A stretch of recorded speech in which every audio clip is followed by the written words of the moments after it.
Tapi tadi beda loh saya dengan Ustadz Rahman. Kok kayaknya sama deh tadi? Beda. Ustadz Rahman itu harta itu anaknya ragu apakah halal atau haram, maka dikeluarkan betul yang diyakini, disodakokan yang betul diyakini yang haram. Itu yang kedua dari jawaban Ustadz Rahman. Yang pertama sama. Yang pertama hukumnya halal. Iya. Tetapi kalau tahu, ayo ini tahu 100% kalau halal. bisa ditelusuri dalilnya, maka dia beristihad berapa yang dikeluarkan. Makanya itu kan bercampur. Dia masih bercampur, merasa bercampur. Kalau ini 100% tahu.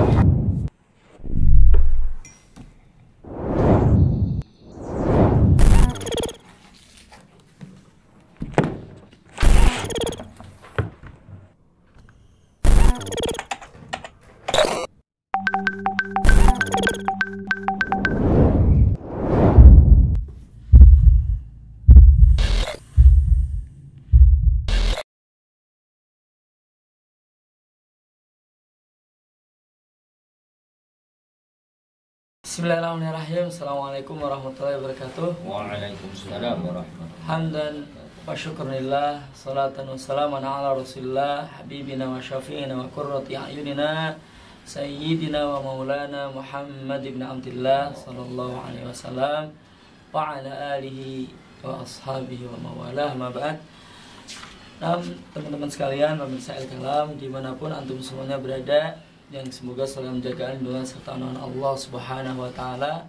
Dari sekian banyak ratus pertanyaan yang kita pilah-pilah, yang kira-kira nadanya tidak sama. Apa hukum harta warisan yang dahulu berasal dari sumber haram? Nah, seperti pencucian uang.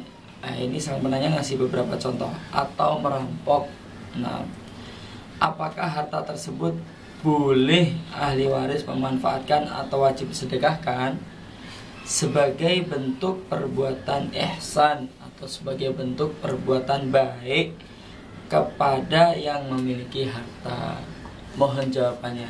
Jazakallahu khairan katsira. Jadi intinya kalau harta haram itu dengan matinya orang yang mengumpulkan, taruhlah orang tua mengumpulkan harta haram, kemudian mati dan itu menjadi harta warisan, apakah boleh diwaris?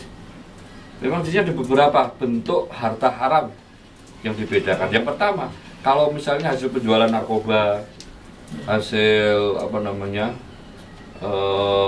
mungkin riba, ya, merenten uang dan seterusnya, yang tidak ada hubungannya dengan hakul adami, itu halal dengan kematian sahibul mal.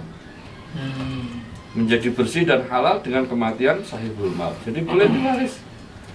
Tapi kalau harta haram itu didapatkan dari merampok, mencuri, pencucian uang dan seterusnya, ini beliau mengatakan harus dikembalikan kepada sahibnya. Kalau merampok kan tahu yang dirampok siapa, kembalikan. Kalau mencuri kan tahu. Nah kalau korupsi kan susah nih caranya bagaimana. Pencucian uang kan ngarah ke korupsi ya. Ya, ini susah. Nah kalau kita tidak tahu kepada siapa dikembalikan, kepada negara impossible, jadi sudah kan jangan diwaris. Karena itu ada hak adami gitu loh. Hak adami yang harus dikembalikan. Kalau tadi disampaikan kalau harta haram itu didapatkan dari jual narkoba atau dari riba dan seterusnya, itu dengan wafatnya atau matinya sahibul mal sudah bisa membersihkan harta tersebut dan harta tersebut menjadi boleh untuk diwaris. Mengenai harta waris yang patut diduga mengandung harta-harta yang haram. Yang pertama dari Majmu' Imam An-Nawawi. Jadi intinya adalah apabila ahli waris itu tidak mengetahui harta yang diwariskan oleh orang tuanya ini halal atau haram, dia menetapkannya dengan ijtihad, dikeluarkan berapa bagian. Ya menurut ijtihad tentunya adalah dengan dalil-dalil ya, ditelusuri harta tersebut. Kemudian setelah diketahui informasi harta tersebut, maka ijtihad, dikeluarkan sebagian hartanya tersebut. Ya, sebagian itu ya sesuai dengan dalil-dalil yang ditemukan. Ya, kalau memang ada hak anak Adam ya seperti tadi Ustaz Sigit sampaikan, ya, ijtihad dikembalikan pada yang berhak atau warisnya. Kalau tidak ya dikeluarkan entah kepada Baitul Mal atau kepada fakir miskin.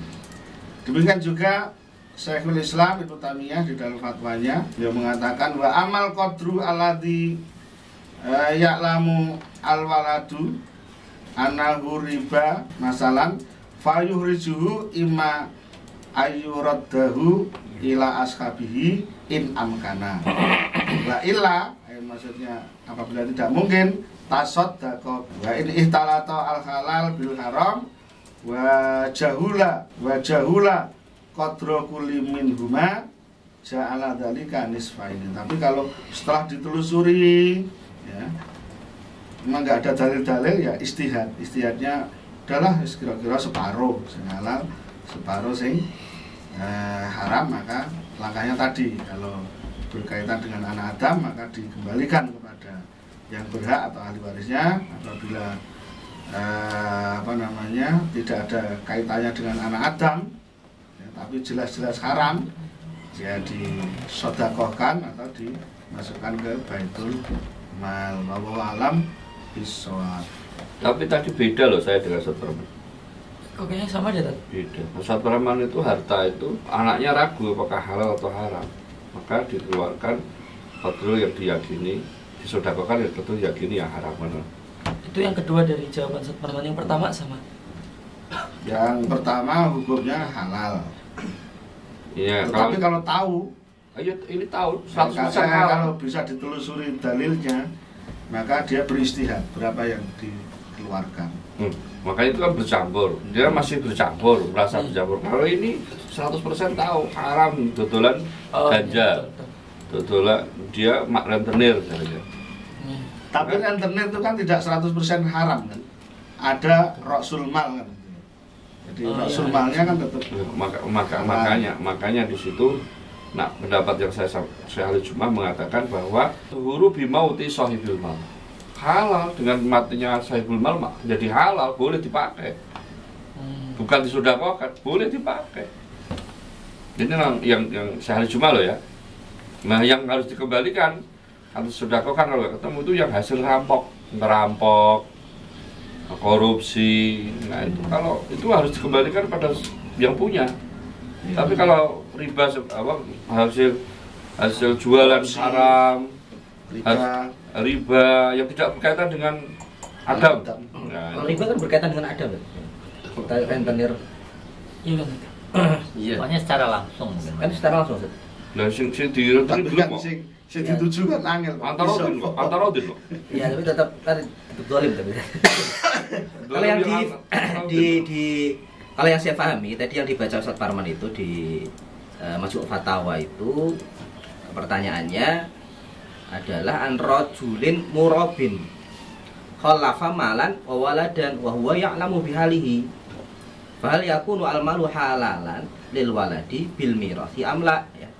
Tentang rentenir rajulin murabin ya. Nah, yang meninggalkan harta dan anak yang mengetahui bahwa bapaknya pekerjaannya demikian, apakah hartanya halal bagi anak atau tidak? Nah, beliau menyatakan di sini tadi Imam Ibnu Taimiyah menyatakan amal qadrul ladzi ya'lamu al-waladu annahu riba fayukhrijuhu ya. Tidak kalau bagian yang merupakan itu hasil dari riba ya, pekerjaan rentenir atau lintah daratnya itu tidak diwariskan. Ima ayyaruddahu ila ashabihi, dikembalikan ke orang karena itu kalau dikembalikan kepada nasabahnya ya, yang dulu jadi klien bapaknya itu ya, karena kalau sendiri saya pahami berarti ini dosa kepada sesama manusia.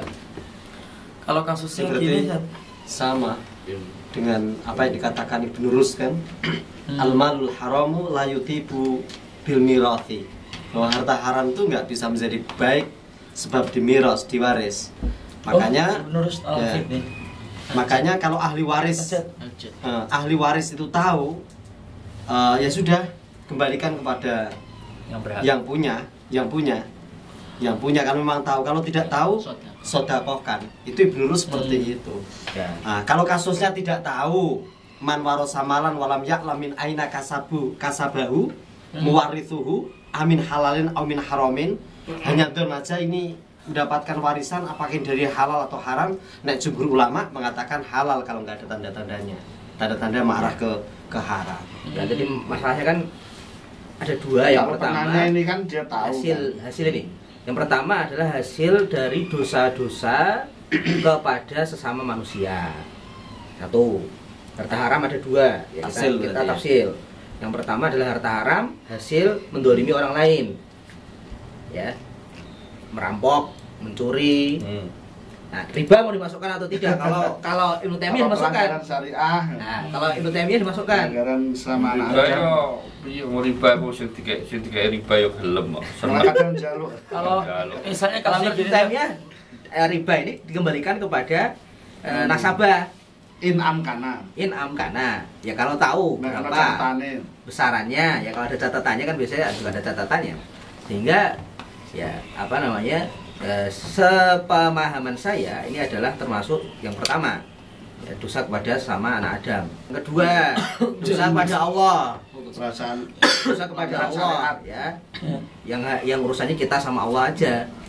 Ya, jual gajah, jual beli barang haram, ya, dan seterusnya. Nah itu yang kedua yang tadi yang Syekh Ali Jum'adi menjadi halal dengan wafatnya sang pewaris Sahibul Mal. Ya, monggo yang pertama ini tinggal yang pertama saja. Nah, kalau yang dua sudah disepakati, sepakat atau tidak, monggo. Ya sudah sepakat itu. Artinya apa? Yang terkait dengan ya, dosa yang terkait dengan mendolimi orang lain dikembalikan. Dan sekarang yang nggak bisa dikembalikan karena susah, sedekahkan. Oke. Yang kedua, kalau dosa itu terkait dengan hak Allah, seperti jualan barang haram misalnya, ya. Ya, jualan barang haram itu jualan perempuan juga, no. Nah ini. germo barang. kayak gitu, kalau dia tobat, duitnya dikembalikan ke si jablenya itu atau kayak yang pemakai jasa. Nah, saya kalau riba terus ini kan karena yang berkaitan ini antara odin juga gitu loh, saya. Seneng gitu loh, seneng ya. Oh, kalau itu Makanya ya, termasuk ya jual beli haram gitu maksud saya. Yang menambah setelahnya. Oh, Riba kan jual beli juga haram. ya. Ya, kembali ke pertanyaan saja ya sebenarnya kan. Silakan, Mas. Bagaimana hukumnya mewarisi harta yang haram? Apakah boleh dimakan atau digunakan atau harus disedekahkan? Ya, pertanyaan begitu ya. Ya. Enggak. Dan beliau ngasih Enggak, contoh, Mas ngasih Reza. contoh. Ngasih contoh, Ngasih Mas. contoh. Seperti apa, Merampok. uang, cuci uang dan merampok ya. Merampok. Berarti dijawab dua itu. Ya? Dua memang tafsir. Tafsir. Baik. Nah, Yang anak Adam sama pelanggaran syariat. ya. Masya Allah. Jadi kaitannya dengan warisan juga tadi ya. Dosa usul Allah. Jadi kalau kita baca di An-Nisa itu kan ayat waris itu kan dimulai dari ayat 7 surah An-Nisa sampai ayat 12.